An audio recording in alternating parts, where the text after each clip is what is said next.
नमस्कार, रेडियो स्नेही सुन रहे हैं आप और रेडियो स्नेही पे आज एक खास कार्यक्रम लेकर हाजिर हूं मैं।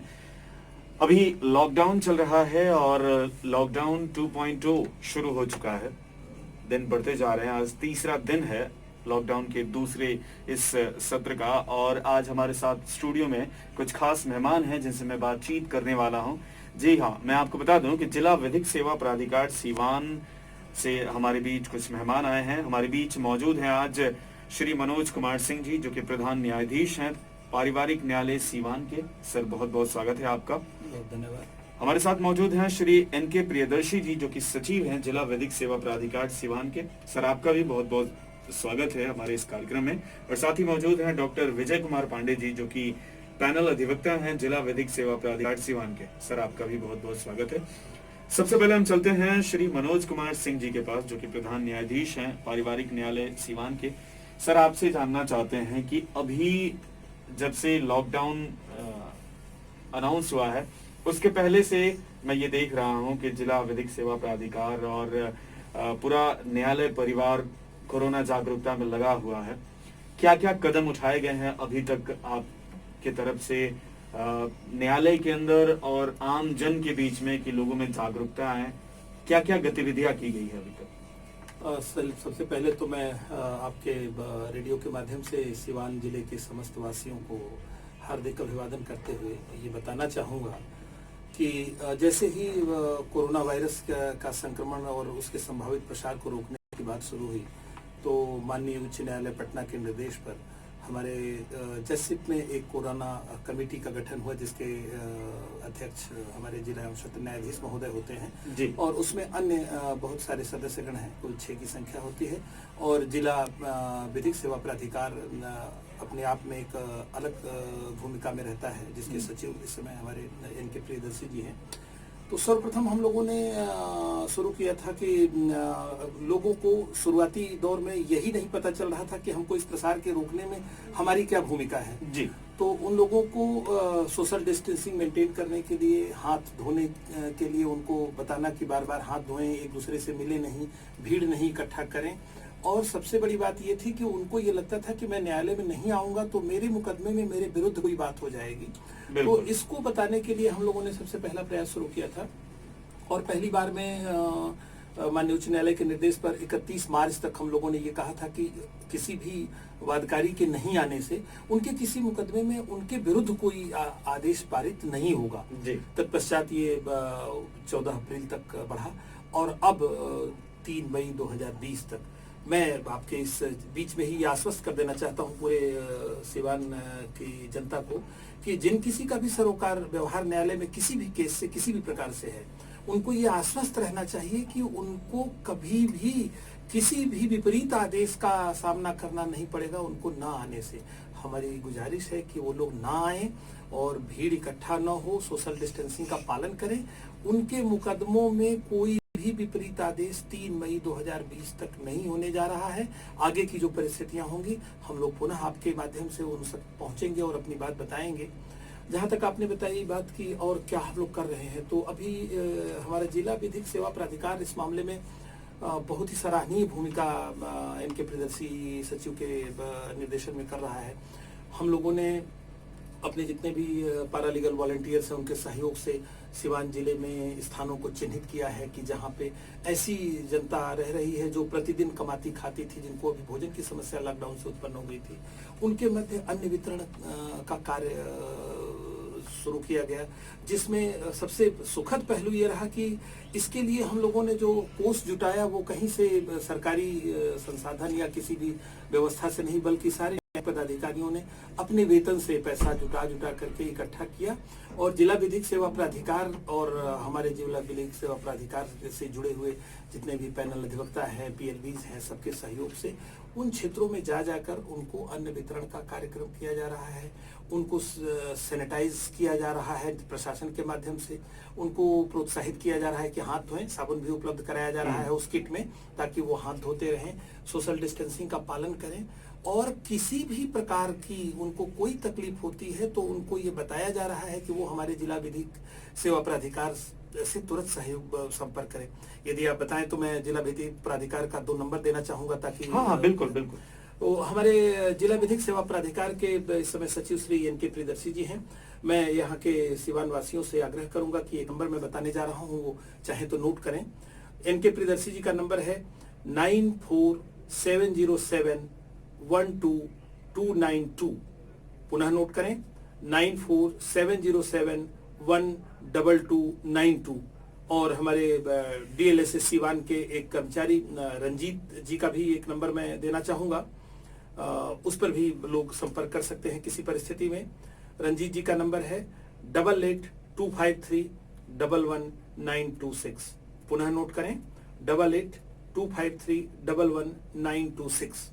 मैं सिवान वासियों से ये आग्रह करता हूं कि उन्हें किसी भी प्रकार की समस्या यदि इस लॉकडाउन में भोजन की, प्रशासनिक जरूरत की या किसी भी प्रकार की आवश्यकता पड़ती है, कभी उनको चिकित्सकीय सुविधा की जरूरत है आवश्यक और वो प्रशासन से या किसी प्रकार से कनेक्ट नहीं हो पा रहे हैं, तो हमारे जिला विधिक सेवा प्राधिकार के सचिव या कर्मचारी जिनका मैंने नंबर दिया है, उनसे अगर ये संपर्क करते हैं, उन तक ये बात पहुंचती है, तो हम लोग उनको निश्चय ही मदद पहुंचवाएंगे, खुद भी प्रयास करेंगे और जिला प्रशासन को भी इस बात की सूचना देंगे। और एक और बात मैं जोड़ना चाहूंगा कि इस हमारे कार्यक्रम में जिला प्रशासन सिवान, पुलिस प्रशासन सिवान का भी हमको पूरा सहयोग मिल रहा है। और सबसे बड़ा सहयोग यहाँ सिवान के बार एसोसिएशन का मिला है। बार एसोसिएशन ने पहले भी 31 मार्च तक, पुनः फिर 14 अप्रैल तक और अब 3 मई 2020 तक हमारे न्यायिक कार्य से अपने को विरत रख करके उन्होंने भीड़ को रोकने से इतनी बड़ी मदद की है, जिसका हम उनको धन्यवाद कह करके उनके इस योगदान को छोटा नहीं करेंगे। और लेकिन फिर भी ये प्रासंगिक है कि उनको इस बात के लिए हम लोग महसूस कराएं कि हम उनके एहसानमंद हैं। और मैं पूरे बार एसोसिएशन के सभी प्रेसिडेंट, सेक्रेटरी और जितने माननीय सदस्यगण हैं, सबको मैं अपने सिवान व्यवहार न्यायालय की ओर से उनको कोटिशा धन्यवाद देते हैं कि वो लोग सहयोग कर रहे हैं। हम बताना चाहेंगे कि जो हम लोग दे रहे हैं, कुछ अन्न वितरण जो कर रहे हैं, उसमें सूखा अनाज हम लोग दे रहे हैं, ताकि परिवार यदि 2-4 लोगों का हो तो एक पैकेट जो सूखा अनाज हम दे रहे हैं उसमें वो हमारी उम्मीद के मुताबिक 4-5 दिन 6 दिन का कार्य चल जाए, जिसमें आटा है, चावल है, दाल है, सरसों तेल है, नमक है, हल्दी है, साबुन है, मास्क है, ऑलमोस्ट सभी चीजें। और जहां कहीं उस तरह की स्थिति नहीं पहुंच पा रही है तो चूड़ा और गुड़ का भी वितरण किया जा रहा है। चिन्हित एरियाज में प्रशासन के सहयोग से फॉगिंग कराई जा रही है, सैनिटाइजेशन भी कराया जा रहा है। और हम लोगों को एक बिहार के सिवान जिले से जुड़ी विशेष बात मैं कहना चाहूंगा कि संभवतः हमारा जिला बिहार में एकमात्र जिला है जो हॉट स्पॉट जोन चिन्हित हुआ है। मुझे लगता है कि हम लोगों ने जो लॉकडाउन का पहला चरण था उसमें शायद थोड़ी सी कोई कमी हमसे रह गई है जी, और जिसके कारण हमारी कुछ संख्या कोरोना पॉजिटिव मरीजों की अचानक बढ़ी थी। लेकिन एक बेहतर बात ये नजर आई है कि उसके बाद से इसको प्रशासन ने बड़ी ही तन्मयता से प्रयास करके रोका है और अब संख्या बढ़ती हुई नहीं दिख रही है। तो इसके मद्देनजर मैं सिवान की जनता से विशेष गुजारिश करूंगा कि हमारी जिम्मेदारी बढ़ गई है कि लॉकडाउन के सेकेंड फेज को यदि हम बहुत ही गहराई से, गंभीरता से अगर नहीं लेते हैं, अपना सहयोग नहीं देते हैं, तो हो सकता है कि हमको इसका बहुत बड़ा खामियाजा भुगतना पड़े जी। हम देख सकते हैं कि इंदौर और बम्बई, ये उदाहरण मैं केवल अपने को समझाने के लिए दे रहा हूँ, मेरा कोई इंगित ऐसा नहीं है कि वहाँ पे प्रशासन काम नहीं कर रहा है, ऐसी बात नहीं है। लेकिन ये मैं बताना चाह रहा हूँ कि अगर हम चूके तो हम उस परिस्थिति में जा सकते हैं। बिल्कुल हमारी ये जिम्मेदारी है कि हम जो लॉकडाउन का सेकेंड फेज 3 मई तक है, इसका दृढ़ता से पालन करें और केवल ये सहयोग करना है कि घर में रहें। हाँ, घर में रहें, अपने घर वालों के साथ जो बॉन्डिंग शायद कमजोर पड़ गई रही हो उसको बढ़ाएं और उतने से ही प्रशासन का बहुत ही बड़ा जो है हो जाएगा। एक और भी चीज, हालांकि हमारे सिवान जिले में तो हम लोगों ने बड़ी ही अच्छी अपनी इस चीज को, जिसको हम लोग गंगा जमुनी तहजीब करते हैं, उसका परिचय दिया है। देश के विभिन्न भागों से आ रही है सूचनाएं कि डॉक्टरों पर हमले हो जा रहे हैं। हाथ जोड़ करके बहुत विनती मैं करता हूं कि हमारे सिवान जिले में डॉक्टर्स को या पारा मेडिकल वॉलंटियर्स जो लगे हुए हैं, जो हमारे पारा लीगल वॉलंटियर्स लगे हुए हैं, या जो कोई भी इससे जुड़ा हुआ है, उनका सिर्फ इतना सहयोग कर दें कि उनको आप कुछ नहीं कर पा रहे हो तो उनके काम में कोई बाधा उत्पन्न न करें। ये भी बहुत बड़ा सहयोग होगा, और ये सहयोग इसलिए जरूरी है कि वो लोग अपनी ड्यूटी कायदे से निभा पाएंगे। न्यायालय की बात करनी थी तो एक चीज और उसमें जोड़ना चाहूंगा कि न्यायालय का कार्य जो अर्जेंट वर्क है वो रोस्टर ड्यूटी के माध्यम से जैसे पहले चल रहा था अब भी चल रहा है। रोस्टर ड्यूटी का मतलब है कि सेशन डिवीजन के केसेस के लिए एक एडिशनल डिस्ट्रिक्ट जज और जो उसके नीचे सीनियर डिवीजन तक के केसेस के लिए एक एडिशनल चीफ जुडिशियल मजिस्ट्रेट और नीचे एक जुडिशियल मजिस्ट्रेट, ये लोग प्रतिदिन आ जाने वाले आवश्यक कार्यों का सारा रिमांड और बेल कर रहे हैं। हम लोगों ने माननीय उच्च न्यायालय के निर्देश पे ई कोर्ट भी फंक्शनल कर दिया है सिवान जिले में। ई कोर्ट के माध्यम से अर्जेंट मामलों की सुनवाई हो रही है। इसमें सिर्फ इतना करना है कि आपको अगर किसी अर्जेंट मामले की सुनवाई करानी है तो आपको फाइलिंग ईमेल के माध्यम से ऑनलाइन करनी है। हम लोगों ने अपना CIS पे और अन्य जगहों पे अपना ईमेल का दिया हुआ है विवरण, उस पे फाइलिंग होगी और उसकी सुनवाई करके उस पे निश्चित जो आदेश होना है वो हो जाएगा। तो अर्जेंट मामले हम लोग जो है सुन रहे हैं और पब्लिक की मदद बहुत अच्छी मिली है इस बार। आगे भी मैं चाहूँगा कि पब्लिक ऐसे ही सपोर्ट करे।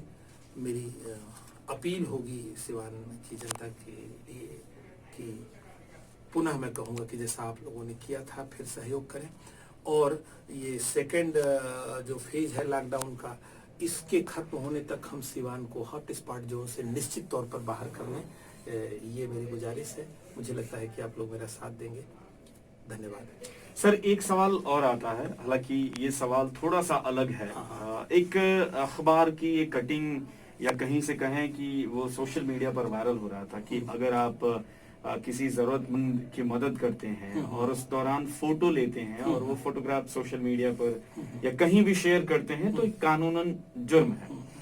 इस बात में कितनी सच्चाई है? क्या ऐसा कोई कानून है या सिर्फ अफवाह है? नहीं, देखिए, एक कानून हमारा है आपदा के समय प्रबंधन का एक विशेष कानून है जिसमें तत्कालीन परिस्थितियों के अनुसार किसी भी प्रकार के निरोधात्मक उपाय करने का उसमें विशेष अधिकार प्रशासन को प्राप्त होता है। इस तरह का निरोधात्मक उपाय उसी आपदा प्रबंधन के कानून के तहत किए जा सकते हैं। अलग से IPC में इसके लिए कोई विधान नहीं है, परंतु ये जरूर है। इसके पीछे का अगर हम कारण समझ लेंगे तो हमको लगेगा कि ये कहीं वहां आवश्यक हो रहा है कि कभी हमारा उद्देश्य किसी की मदद करने के बजाय जब प्रचार पाना हो जा रहा है तो उसमें एक और भी चीज है कि हमारे प्रचार के चलते किसी एक व्यक्ति की अस्मिता जो हम फोटो के साथ दांव पे लगाते हैं कि उस व्यक्ति को तमाम लोग जान रहे हैं कि ये असहाय अवस्था में है और इसको कहीं से मदद लेकर के तब अपना जीवन यापन करने की जरूरत पड़ती है। कई बार ऐसा होता है कि आदमी